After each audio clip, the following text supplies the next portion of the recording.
Ergan gara biyyaatti galee guyyaa tokko qofanii mana baaburaa deemee midhaan dhaasisee gaafa sana garuu waan na mudateen viidiyoo hin waraabne har'an isinitti himaa jechuudha. Har'a immoo guyyaa lammaffaadha. Har'a qofaa komitii astuu faana kunoo xaafii qotannee gadi baasnee qulleessinee mana baaburaa geessuuf jirra. Viidiyoo keenya laayikii gochuutiin jalqabaatii aga xumuraattiin waliin turaa isiniin jenna. Akkam jirtu nagaa keessanii nuti jirra galata waaqaa kunoo kolfutti jirti otoo qulleessaa jirtu dhugaa rabbii dachaa meeqa na caalti jechuudha. Dachaa meeqa mudannoo koo gaafa jalqabaallee suma keessattaan isinitti hima. Warri haaraa taatan immoo sabiskiraayib gootanii gara mana keenya gara maatii faamilii keenyaatti dabalamuu dandeessu. Kan kanarraa hafee qimamoonni galgala gara kilaasii keessanitti yeroo galtanii viidiyoon keenya jaallattan uffata isin godhee itti bashannanaa itti bohaaraa itti boqodhaa akkasumallee yaadannoo biyya keessaati jechuun nu waliin turaa isiniin jenna.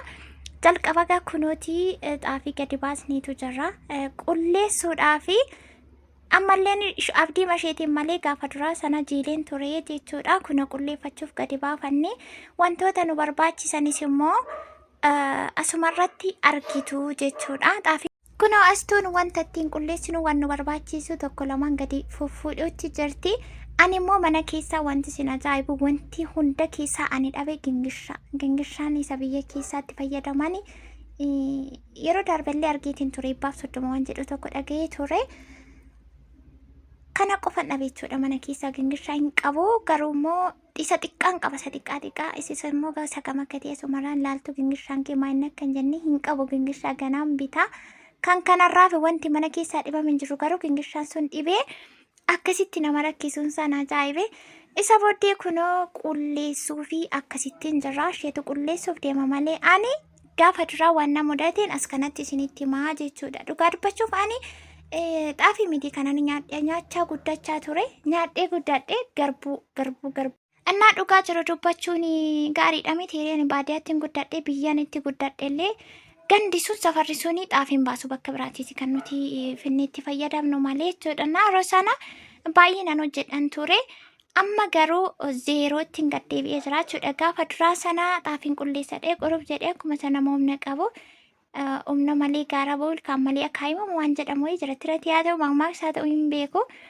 Akka jirutti xaafii gadi guuree oluun kuree gaduun kuree fi kosi birbirri jedhee caccabee garaan keessa na ciccitee harki ciqileetti ceekuutti narraa ciccitee du'aa koo achii ka'ee jechuudha. Du'aa koo gaafa duraa sana bakka guutummaa guutuutti guyyaa 2-3 na dhukkubsadhee isiniin jechuun na dandeessisu. Xaafii xiqqoo qulleessee duddana dhukkubaa afurra baafachuu hin danda'u.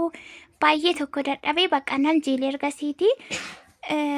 Mallaqaan immoo namni safara keessa deemanii meeshaa hundumaa farkaa qaban kan ittiin qulleessan kan hojjetan hin jiru. Bakka yeroo lammaffaa itti aanu isaaniin hojjechiisiin aan jedha abbaa warraallee jechuudha. Itti minaan akkas jedhe. Amma immoo waaqayyoo haala hundumaa yeroo mijeessu, yeroo nama milkeessu, yeroo nama gammachiisu kunoo astuun na biratti argamteetu jirti. Kunoo gingishaan immoo ishee kanatti kanatti qulleessaa jirru kuni mashkalaa jedhama gachitti ni beektanii kanatu jira mana keessa kanatti qulleessaa irra waan qabaniin gabaabaa jedhanumaa gochuu hin dandeenyu. Marsaa miilanaa immoo hin bitanna. Gatiin gingishaa moo huddii miti 130 waan jedhamu yeroo darbee gabaa keessatti dhaga'een ture.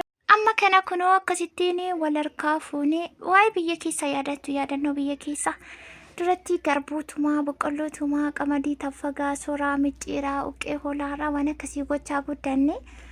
Amma immoo waan nyaatan irraas waan dhugan irraas ta'a bishaansaas haa ta'u midhaansaas haa ta'u biyyaas haa ta'u qilleensaas haa ta'u ani zeerootti gadi deebi'ee jira. Garuu immoo achitti ani hojii kana sana hin jedhu wanta ani keessa hafuun jiru biyya keessa giddii maammalee tigilii maammalee baay'ee tokko na dhiibaa irraa baay'ee tokko ol daddarbachuutti jirra.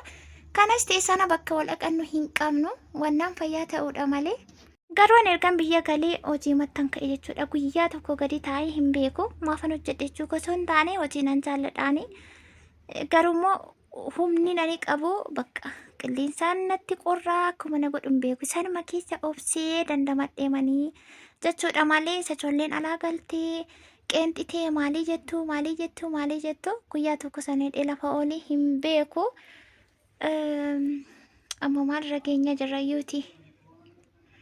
Kunoo ani egaa xiqqooma ishee gargaareedhe malee isuma kan arganee du'ee dadhabee du'e amma harki inni dhukkubaa duddana dhukkubaa dumanni na dhukkubeen hin jiru. Isheen immoo xifii meeqana caaltee jechuudha. Yeroo isheen qulleessitu akkamittiin akka isheen keessaatii soortii hangolloltee kosii baastu sin ajaa'iba dhugaa rabbeen akkasitti yaadne garuu kanallee beettee yaadne walumaan gadi baafnee taasofnee yaade intala gudii qabdu. Eessatti akka isheen barteetti yooma akka isheen barteetti hin beeku inni kana.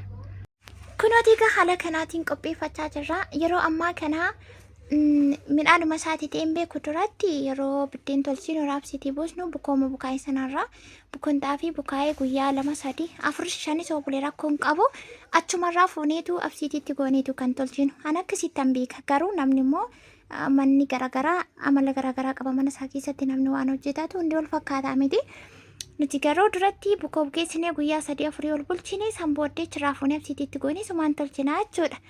Amma garuu dubbiin akkas miti gaa'es akkam seetan xaafii qofaatti daasisanii isa booda boqqolloo qofaatti daasisaniitu boqqolloo absiitii godhanii gaditti naqu malee bukoosa bukaa'ee sanarraa fuudhanii absiitii yeroo godhan namaan ta'u biddeenichi jechuudha.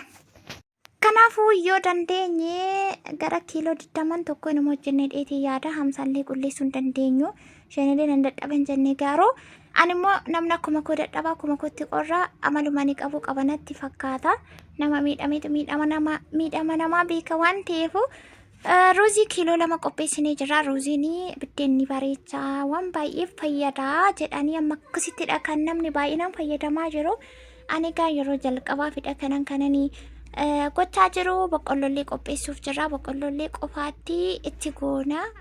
Xaafitti dabalama ta'uu hin taane boqqolloonis qofaatti daakameetu gaafa biddeen suni tolchamuuf jedhu absiitii boqqollooti kan itti bu'u jechuudha. Baay'ee tokko bareedaa baay'ee tokko bareechaa kunuunka haala kanaatiin olleetu jirra. Walumaa keenya isin biraan qaqqabsiisnee jirra. Warri jaallattanii warri isinitti tolee warri itti bashannantan laayikii sheerii gochuuti yaada keessan koomentii jalatti nu qooduuti dandeessu. Hunda kanallee waanuma qulleessiniif hin dhunatti hin fakkaatu. Shanillee toon fixee dheenuma fixi garuu ani waan dadhabdee gadi naxxu natti fakkaate. Isa booda biraayyuu ka'ee sookkee wanti nama ajaa'ibu qofaashee soortee maal gootee qulleessite xumurtee jirti. Borimmoo mana baaburaallee isinitti agarsiisna. Warri barbaadanii yaadannoo warri barbaadan warri feetan laayikiidhaan nutti agarsiisa yaada keessaanii.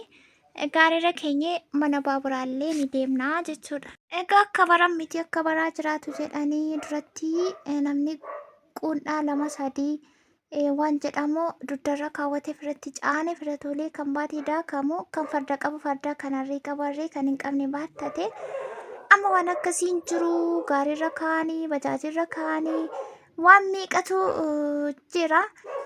Isa kanatti fufnaa jechuudha. Paartituu isaas immoo isiniif hinnaa ammaaf garuu gara xumuraatti geenyeetu jirra. Baay'eedha garuu kiiloo 30 yoo taate hinnaan jedha. Ani 15-20 yoo hojjenne dheetii yaade intalli folfoltee fixxe gidduutti immoo ol galee fangadi ciiseyyuuti. Wanti na ajaa'ibu takka aduun na gubaa takka natti qorraa bakka akkaataa masaa wallaaleetiin jiraan isiniin jedha. Kunooti ruuziin immoo ruuzii baay'ee bareeda kan xaafii qofaattidha. Ruuziin hundaa miti kan xaafii qofaattidha. Ruuzii kana suuqii keessaati kanan fuudhe garuu yoo waan suuqii keessaa fuutee itti fayyadamtu gatii isaa kaffalte malee fuudheenii gaarii miti si kassarsanaan jettanii na gorsaa turtanii kaffaleen fuudhe jechuudha. Ruuzii kana kaffalee moo fuudhe. Ani abdii duuteetti amma gundoo darbatte jedheen ija keessa laalaa isheen akkasittiin kolfiti. Kanaafuu qimamoota yeroo biyya dhuftanii waaqayyo sinaa gargaaru jajjabaadhaa amansiisaati kootaa jireenyi biyya keessaa hagam mijatu hagam maal ta'ullee wanta hojjetan jira gadeebnutti.